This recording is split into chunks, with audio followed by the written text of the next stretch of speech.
ಇದೆಲ್ಲವನ್ನು ನೋಡುವಾಗ ಆಗ ನಾವು ಷಡ್ಯಂತ್ರ ಅಂತ ಹೇಳುವಾಗ ತುಂಬಾ ಜನ ಆಡ್ಕೊಳ್ತಾ ಇದ್ರು. ಆದ್ರೆ ಇವತ್ತು ಈ ಷಡ್ಯಂತ್ರ ಹೆಂಗೆ ಹೊರಗೆ ಬಂದಿದೆ ಅಂತಂದ್ರೆ, ಒಂದು ಕಡೆ ಚಿನ್ನಯ್ಯನೇ ತುಂಬಾ ಸ್ಪಷ್ಟವಾಗಿ ಹೇಳ್ತಾನೆ, ನನ್ನನ್ನು ಕರ್ಕೊಂಡು ಹೋಗಿದ್ರು, ರೆಸಾರ್ಟ್ ನಲ್ಲಿ ಇಟ್ಕೊಂಡಿದ್ರು, ನನಗೆ 5,000 ರೂಪಾಯಿ ಹಣವನ್ನ ನನ್ನ ಹೆಂಡತಿಗೆ ಟ್ರಾನ್ಸ್ಫರ್ ಮಾಡಿದ್ರು, 15,000 ರೂಪಾಯಿ ಹಣವನ್ನ ನನಗೆ ಅಲ್ಲೇ ತಕ್ಷಣದಲ್ಲಿ ಕೊಟ್ಟರು, ಇನ್ನೂ ಏನಾದ್ರು ವೀರೇಂದ್ರ ಹೆಗಡೆ ಅವರನ್ನ ಜೈಲಿಗೆ ಕಳಿಸಿದರೆ ಆದರೆ 50 ಲಕ್ಷ ರೂಪಾಯಿ ಕೊಡ್ತೀನಿ ಅಂತ ಹೇಳಿದ್ರು. ಪ್ರತಿಯೊಂದನ್ನು ಕೂಡ ಅವ್ರು ಡೀಟೇಲ್ ಆಗಿ ವರ್ಣನೆ ಮಾಡಿದ್ದಾರೆ. ಬರೀ ಇಷ್ಟೇ ಅಲ್ಲದೆ ಪ್ರಕಾಶ್ ರಾಜ್ ಅವ್ರು ಒಂದ್ ಕಡೆ ಹೇಳ್ಕೊಳ್ತಾರೆ, ನಂಗೆ ಬಹಳ ನಗು ಬಂತು ಅದು ಯಾಕಂಗೆ ಅಂತ.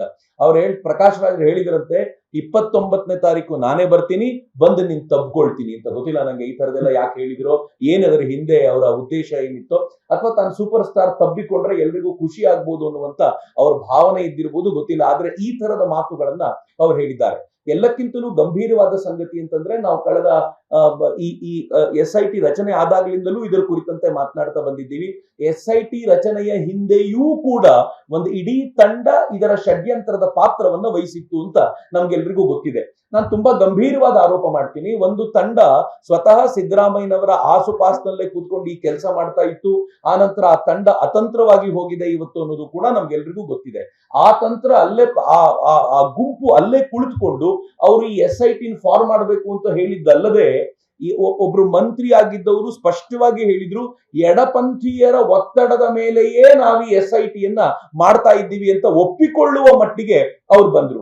ಆ ಬಂದ ನಂತರ SIT ಮಾಡಿದ್ರು. SIT ಎಲ್ಲಿವರೆಗೂ ಹೋಯ್ತು ಅಂತಂದ್ರೆ, ಒಬ್ಬ ಚಿನ್ನಯ್ಯ ಯಾರನ್ನ ನಂಬಲಿಕ್ಕೆ ಸಾಧ್ಯವಿರ್ಲಿಲ್ವೋ, ಒಂದು ದೊಡ್ಡ ಇನ್ಸ್ಟಿಟ್ಯೂಷನ್ ನ ಎದುರಿಗೆ ಒಬ್ಬ ಚಿನ್ನಯ್ಯನ ಮಾತನ್ನ ಕೇಳಿ ಇಡೀ ಒಂದು SIT ರಚನೆ ಮಾಡಿದ್ರು. ಕಂಡಲ್ಲಿ ಅಗದ್ರು, ಆತ ತೋರಿಸಿದ ಜಾಗವನ್ನೆಲ್ಲ ಅಗದ್ರು, ಅತ್ಯಾಧುನಿಕ ಯಂತ್ರಗಳನ್ನ ತೆಗೆದುಕೊಂಡು ಬಂದ್ರು, ಅದಕ್ಕೆ ಬೇಕಾಗಿರುವಂತ ಅತ್ಯಾಧುನಿಕ ತಂತ್ರಗಳನ್ನ ಬಳಸಿ ಅಲ್ಲಿ ಆತ ಹೇಳಿದ್ದೇನು ಸಿಗಲಿಲ್ಲ ಅಂತ ಗೊತ್ತಾದಾಗ ಎಲ್ಲವೂ ಉಲ್ಟಾ ಹೊಡಿತು. ಅದರ ಕಥೆಯನ್ನು ನಾವು ನೋಡಿದ್ದೀವಿ.